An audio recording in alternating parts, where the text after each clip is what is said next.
ce qu'il y a de bon pour vous pour l'année 2023. J'ai décidé de participer de cette façon-là. Cette année, il y a quelques années que je ne l'ai plus fait parce que je trouve que c'est très important. Pour la simple raison que depuis bientôt 6 ans que je ne suis plus au pays, vous êtes là, malgré les menaces et les intempéries, vous êtes là, même si c'est symbolique, vous vous retrouvez. Je tiens à vous en exprimer ma reconnaissance et à vous dire que les idéaux que nous construisons restent les mêmes et rien ne saurait les altérer.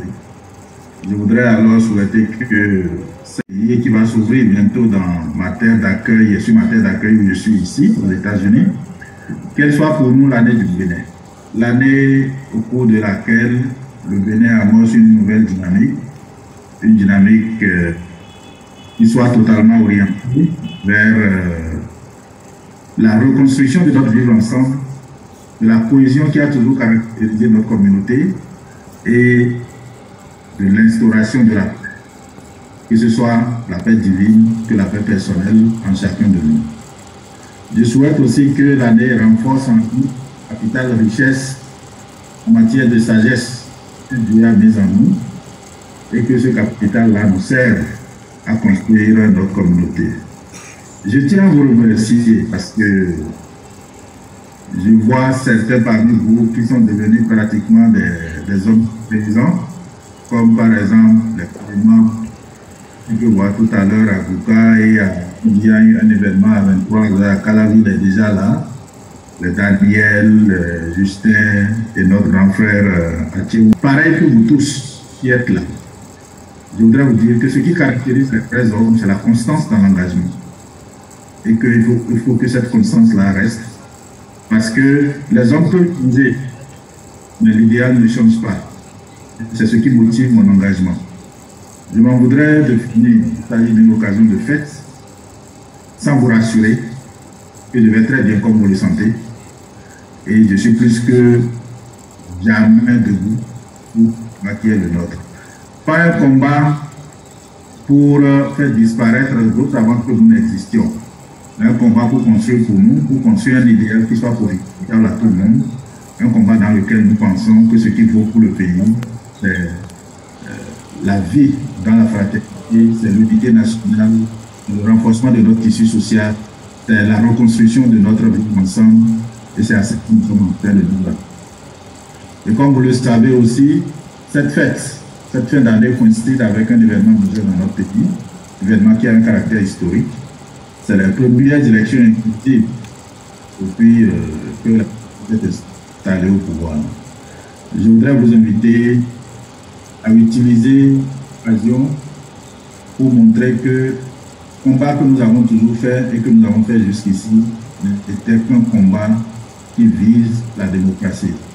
Et la démocratie étant caractérisée par la pluralité. Et cette pluralité-là, se manifestant entre autres et surtout par des élections qui incluent tout le monde.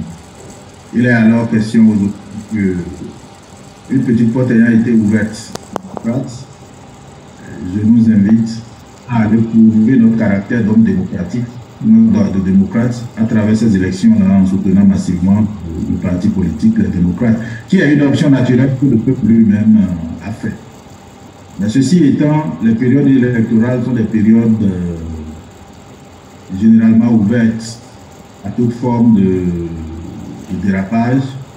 Je souhaiterais que vous soyez des vecteurs d'équilibre, les sapeurs-pompiers, les vecteurs de la paix, parce que vous allez être certainement les gens qui seront les plus provoqués. Et comme Dieu fait que c'est vous qu'on va provoquer, la meilleure façon de faire pour maintenir la paix, c'est de ne pas réagir. Allez à la mobilisation de nos parents, allez à la mobilisation de nos amis, allez à la mobilisation de tous les militants, allez à la mobilisation du peuple. Mais pour principal message, les élections, la fête, ça a toujours été ainsi dans notre pays. Moi, je me souviens encore des moments les plus chauds, même quand le président Kérékou était au pouvoir, où l'opposition entre la RB et la mouvance présidentielle était tellement farouche. Nous voyons certains de nos convois jeunes de la mouvance à l'époque qui se croisaient avec des convois de l'opposition On se définit un homme masculin, on reste là, on danse des heures durant et après on fait un brassage et on se sépare. C'est pareil dans nos pays, dans nos villages. Il faut que ces environnements-là et ces conditions, ces ambiances renaissent et il n'y a que vous pour pouvoir les faire instaurer à nouveau dans notre pays. Parce que nous avons cette particularité-là dans notre pays, que ceux qui sont au pouvoir se voient tellement super puissants qu'ils ne font que regarder ceux qui ne sont pas au pouvoir.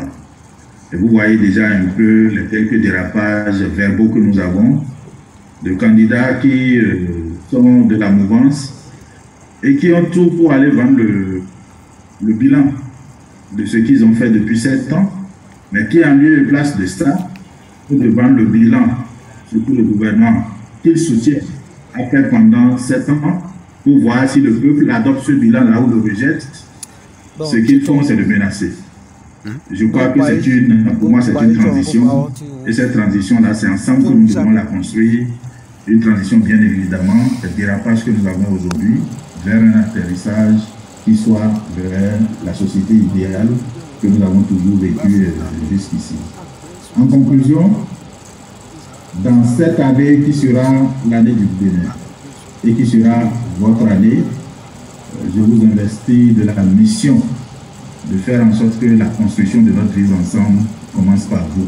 Parce que ça commence par vous, parce que c'est vous qui devez éviter de répondre aux provocations et c'est vous qui devez tout faire pour que les signaux que le peuple nous donne, le signal principal de la soif du peuple à aller reconquérir sa souveraineté, à aller vers les urnes pour orienter la gouvernance de son pays, je vous investis de la commission de pouvoir rendre ça possible pour qu'au soir du 8 janvier prochain, nous ne nous disions pas que nous nous sommes trompés parce qu'on aurait évité, sinon on se serait abstenu de faire ce que nous devons faire. Et c'est le sens de mon engagement à 100%.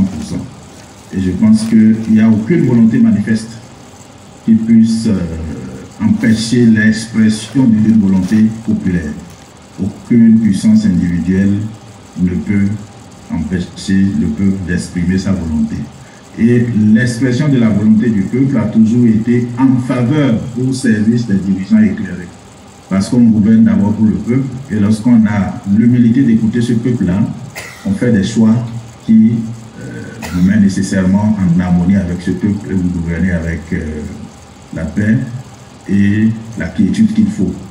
Bon, je ne suis pas naïf pour savoir que dans la dynamique de gouvernance qui a été instaurée dans notre pays depuis 7 ans, il y a une bonne partie de cette classe politique qui a été construite sur la médiocrité à travers le choix des hommes pour occuper les postes politiques.